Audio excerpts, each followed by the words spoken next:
There's two games. I want y'all to know before I get. There are two games I'm looking at that is pressurized situation. This is one of them.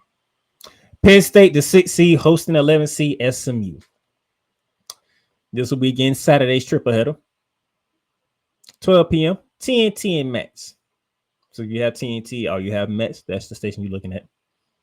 Remember, this is part of the deal that Inside the NBA is moving to ABC and ESPN starting next season for the NBA season.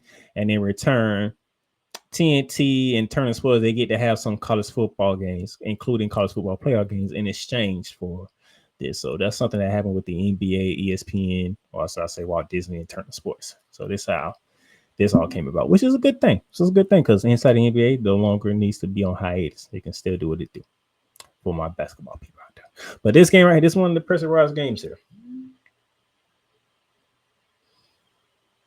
Penn State. You made it to the Big Ten championship game. You put up a hell of a fight against Oregon, but Oregon came out on top. I think like a 3-point victory or something. Three-point victory, I think. But nevertheless, Penn State, you put up a hell of a fight. You came out on top. You get a home playoff game. It's gonna be a white. You're gonna be a whiteout at noontime. TNT, Max. You have SMU come walking in. SMU gets in off the fact that they came back from being down 17 earlier to Clemson, that ACC championship game, made it a game to where a 56-yard field goal won it at the buzzer for Dabo Swinney and the Clemson Tigers. That get SMU in and then put in, the likes of Alabama, Miami, Ole Miss, South Carolina, stuff like that. I'm not going to rehash that whole thing. If you want to go back and listen to it, go listen to our last episode before this one when we talked about the CFP fallout. Myself, Cole Johnson, and Brian Snow, we talked about did the committee make the right decision and all that. So go back and listen to that episode. I'm not going to rehash it here. But you have a game here. 8.5 favorites are the Lincoln Lions at home. Okay? And what you have here is a team in Penn State. There's only one reason why this is a pressurized game. James Franklin, this is your make it or break it game right here, sir. This is your make it or break it game right here. Because number one, we have said this numerous times. When it comes to big games, you don't win. You lost 2 games on the season. You lost at home to Ohio State. I mean, it was a great opportunity for you to win that game. You got stopped on the goal line 4 times. And then I believe Ohio State ran the rest of the 7 minutes I was on the clock out by running the football down your throat. That's the first big game that you had this year. You lost that one. The second big game that you had was against Oregon that we just talked about. Hell of a showing. Good fight. You still lost. But nevertheless. There's a saying that's been going around in the football world. Those of you who haven't known, it goes something like this. The teams up north say that the teams down south can't handle playing in weather that is typical at this point in time up north. What I mean by that, as we talked about Indiana, right? Well, Universal Park down in Pennsylvania, it's going to be 27 degrees around kickoff time. 27 degrees, a little cloudy with the sun out. They felt like Penn State should not be able to lose to SMU. So with people up north thinking that way about people down south and that they can't handle the weather up north, James Franklin, if the SMU Mustangs who are in Dallas, Fort Worth, Texas, okay, mostly on the Dallas side than the Fort Worth side, but Dallas, Texas, the SMU Mustangs, if they walk up there, if they travel to college, or to Happy Valley, should I say, if they travel to Happy Valley and they come out victorious against the Nittany Lions, I wouldn't be surprised if James Franklin's job is on the line. I wouldn't be surprised at all. And definitely the fact that it's a Big Ten school losing to an ACC school definitely don't look good for the Big Ten, and Big Ten will not be happy. So, James Franklin, this is a pressurized game for you, sir, because as I mistakenly made, and that's on me, the winner of this game will see Boise State in the Fiesta Bowl. New Year's Eve, you're going to be in a dome if you win this game. You're gonna be in a dome. 7:30 to bring in the new year. By the time that game is over on New Year's Eve, we'll be walking to the new year. So James Franklin and the Penn State Lifting Lions. That is a lot of pressure on you guys, if I'm being completely honest. Because we always say James Franklin always lose games in the big pressurized games. This is a pressurized game because this is the first year that we have playoff games at home stadiums. You got Notre Dame starting it off Friday. That game can go either way because both Indiana teams, and this has been a rivalry that hasn't been happening for years, but now that it's happening, it's for a playoff spot, move on to the quarterfinals, stuff like that. Kirsten has done a hell of a job. Marcus Freeman, he has some hiccups here and there, but the team is rolling. This is different. SMU got in because they made a hell of a showing against Clemson after they was getting their ass drilled in the first half. You're up north. You're in Pennsylvania. Now you have a team from the South coming up there, from the Mid-South at that. Talking about Texas. Texas is close to the mid. What? It's more like in the Midwest part than the eastern part. So they coming up there and they come out victorious. Really? Man, look here. You are 8.5 favorite at home. Here's the interesting thing. Allard closing in on 2,900 yards passing. He has thrown for 2,894 yards, 21 touchdowns, 7 interceptions. TJ Warner, they stud tight end. He's a 1,000-yard receiver with 6 receiving touchdowns. Here's the crazy part. You're going against SMU. SMU has a firepower offense. Kevin Jennings has thrown for over 3,000 yards this season, 3,050 yards passing. He has 22 touchdowns to 8 interceptions.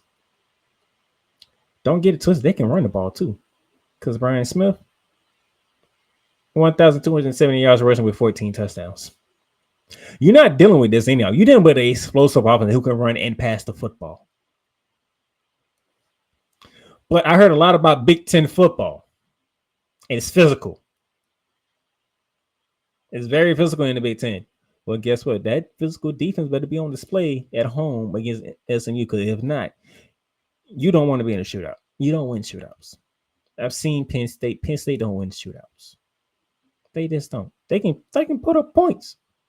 They can put up points, but they don't win shootouts. You lost by 8 to Oregon in the Big Ten Championship, 45-37. You was in a tight game against Ohio State, and you lost because you couldn't get the ball in the zone from the 1-yard line. Will the pressure that's going to be heaped on Penn State be the detriment to James Franklin Company? Before I continue on, I have a guest that's joining me. Ladies and gentlemen, from the morning shift with Coach Johnson. Y'all seen him on the program several times. Here he is, Mr. Coach Johnson. Happy holidays, sir. Come on, Penn State. Oh, happy holidays to you, sir. I'm sorry. Come on, Penn State. Beat down SMU. I'm sorry. That is the fan side of Coach Johnson. I need the analyst side of Coach Johnson. I call this 1 or 2 pressurized games because it involves Penn State. Yeah. And then time to talk about Penn State, we focus on one person. Mm-hmm. The head coach of that team. So how do you feel about this game? Is in Happy Valley. Is at noon. Yes. And the weather, according to the weather right now, because I'm looking at it on ESPN, we're talking 27 degrees at kickoff. So it's going to be cold, which it should be late December in Pennsylvania, central Pennsylvania at that. All right. So, yeah, that's not ideal weather for those that live in Dallas, but it's cold sometimes in December, in January, February. I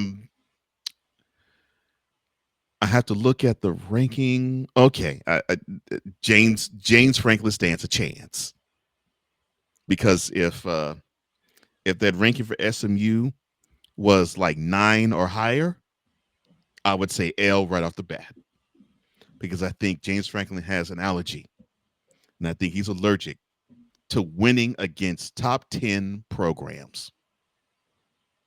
I don't know what it is. It's whenever a program has a 1, 2, 3, 4, 5, 6, 7, 8, or 9, the program seems like they're allergic to beating them. But SMU is 11th. They should have no problems. So they should have no problems. Okay. No. So I want people to understand this, because if you haven't watched the ACC, because the ACC was what the ACC usually is this for the past. It was forgotten about. Yeah. We're talking about the SMU team that's explosive passing and running. It's not just one way. They can do both, and they can do both effectively. I'm not throwing effective shade toward SMU. I mean, they were the ACC runner-ups for a reason, and they gave the Dabo Swinney's a run for their money. I mean, it had to take a field goal at the end of regulation to do it. So they were behind by, I think, multiple scores, and they feverishly stormed back. So this group has fight, and you cannot underestimate them. I think the one issue that I probably am going to see, and all joking aside, I think one issue that I really do see when it comes to this Nittany Lions team is that they seem to, and they tend to, overlook their opponent a little too much, and they play down to the competition. Now, they can't play down too much to this competition because they're about even. So they play down to that competition, they will lose this game, even if it is in Happy Valley. And if they lose this game, James Franklin's job might be on the line. It should have been on the line. The dude, has he gotten to double digits in losses to Ohio State yet? I don't think so. Lord have mercy. I mean, he only has one win against that program. His whole entire tenure there. One. And if I'm not mistaken, I think he only has one win against Michigan too. One. So that's what we have here. And the winner of this game will see Boise State in the Fiesta Bowl. Oh, Penn State's gonna lose that game.